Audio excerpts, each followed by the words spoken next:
Hashtag Nairobi is Kaya. And as we said before we knocked off on air, that the rest of the story about the rich culture and heritage of the Maasai people will be captured on our YouTube channel. Well, this is the opportunity you've been waiting for. And we'll continue on from rites of passage. So a man is born, and there is the circumcision, and then there's the healing, and he has to go out into the world. Take us from then on, what happens? Thank you. Once again, my name is Lemayian Ole Kereto, and I'm a student at the University of Nairobi, Maasai from Kenya. As I said before, our culture is a religion at the same time, and we have a doctrine we follow, like a step-to-step way of life, from birth to death. And once a man is born or a woman is born, I'll speak about the man. Maybe I'll touch a bit on the woman, because our rites of passage are a bit different. A man is born and becomes a boy, stays with the parents and looks after the herds of cattle, goats and sheep at their home. And this is before time. We used to actually move from area to area, looking for pasture and looking for green waters, or green grass for that matter. And from boy, you'll go to becoming a man. And the stage that makes you a man is circumcision, initiation. And ours is similar to that in the Bible, that the Jewish practice. It's cutting off the foreskin of the male genital parts. And this is done when the boy is ready, really ready. And it's a covenant, number one. Number two, it's a sign of bravery. And it's a rite of passage from childhood to adulthood. And you become a man from now. And so you stay in that state, healing and getting enough food, nutrients. And once you're done with that, there is always a shaving that's done to a man after he has healed. And once that is done, it means you're now out of the small bracket of what do I say, circumcision, and now you're a man, you're a new person. And nowadays you'll find many men will go out and do shopping and actually get new clothes and throw away the old ones, because the new has come. After that, you'll go to becoming a warrior. And this is done in a selection way, and some people run away, some people are actually taken by force. And we have a chief, a cultural chief, that is responsible for maintaining order within the group. We call them edge sets now. And every Maasai man has an edge set he belongs to. Mine is Irmeshuki of the left-hand side. I'll not go into the basic details of the edge sets. But now you have to go into becoming a warrior. Before, people used to go even for 2 years. The warriors are the wing that protects the Maasai. They are the army that make, actually, I think they are the real army that the society depends on for protection and defense when it comes to attacks from other communities or invaders. And people are really concerned about how we do it down there, where warriors have to kill lions. I'll have to mention from the beginning that we don't kill lions nowadays.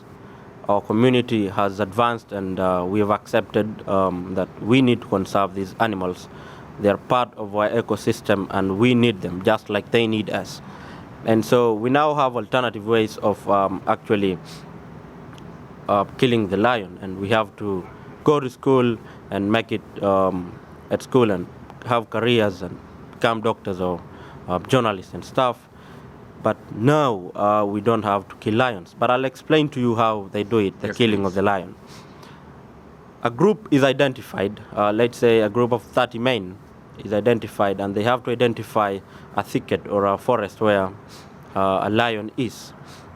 And most of the time, these are the bravest in the group, and these are the strongest. They will have their weapons together, employ their energy, have the blessings of the elders. They will make their way into finding the lion, most likely a male lion that has a crown around it.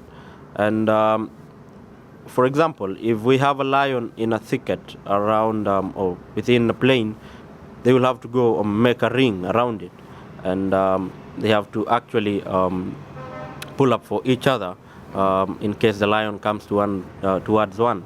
We have a belief that a lion identifies the weakest link. It identifies a coward man in the group, and you'd be lucky not to be the coward man, because it will come direct to you. And what you have to do is ensure that you hold it by its forelimbs. And some people have a tactic of actually putting the right hand straight into its throat, so that it doesn't move its jaws. And once you hold it and actually show that yes, it's here, the rest of the group will come and help you and cut it down and spear it and to death. And the crown, or the very many hairs around a lion's neck. The mane. Yeah, the mane will be cut off, very nicely dried and made into a crown. And the bravest one will have it around his neck, and you'll march into the campsite, and that will really mark one of the last stages of the warrior bit of a man in his life. And so many people nowadays do not do that, but that is how it was done. So after you become a warrior, you'll go into the village now, and you're a man. Most of the time you'll find before, and even I think in the last 2 years, my age group had these dreads, the long ones. Yes. It's actually something that is significant with us. And, please do tell us. You have to keep the braids and not give or put any other foreign hair on it. It's your real hair, and it's handmade by your fellow men, not by ladies or going to a salon. It's made in the wilderness, the mountains, and you have to apply red oak that is made from red earth, and you have to keep it. The bit that I'm really happy about it is we don't wash the hair. You don't wash the hair. You just let it stay like that until you are done with being a warrior. After you're a warrior, you have to cut it down and have a clean shave, go into the village and marry and have kids, start your own home, and become like a junior elder. And you'll now start ensuring that you can cut off your family, go into having kids, and your kids will undergo the same steps that you underwent. For the girls, once they're born, they have to become a girl and help the mother around. Sometimes they look after the small goats that are left at home, get water and firewood, and learn how to cook from their mothers. Then at adolescent, they have to be circumcised. That was before. And the clitoris has to be cut off from the root. And that is a sign that they are now a woman. And they have their hair shaved. They have their what can I say? Their clothes changed, and they just wear a dress. Is the practice of cutting off of the clitoris still done today? Yes, it's there, but it's diminishing. There are anti-FGM protests, and there are anti-FGM campaigns around the world, and in Kenya, and we are really embracing them, but slowly. And I have to really mention that there's a stigma that is brought by the anti-FGM campaigns.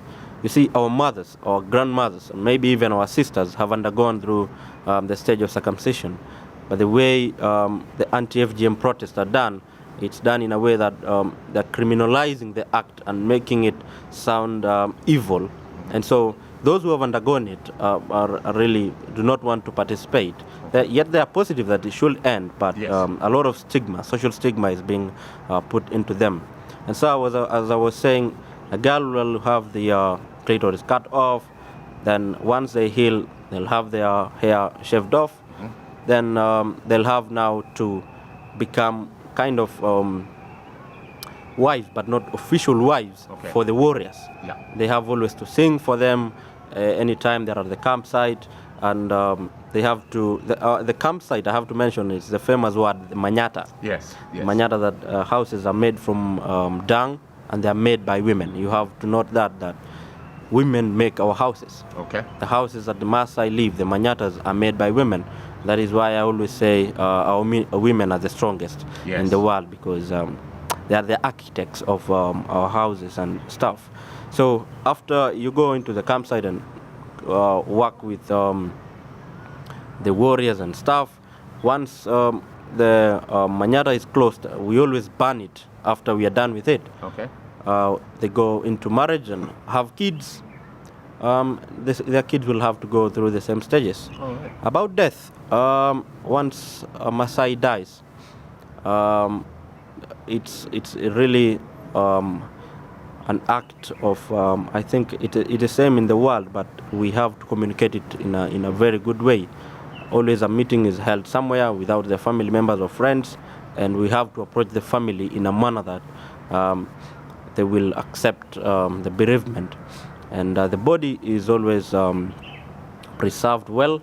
Then a bull is, or what do I say? A bull is slaughtered, and the oil or the cooking fat that we make from the meat of the bull or the animal will be boiled, and once it's in liquid form and it's cool, we have to apply it around the dead body, and after that we can rest it in a grave, and that marks the end of Maasai from birth to death.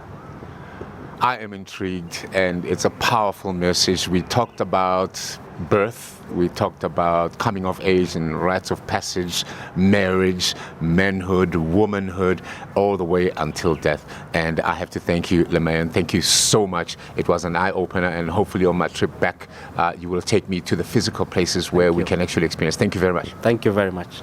God bless.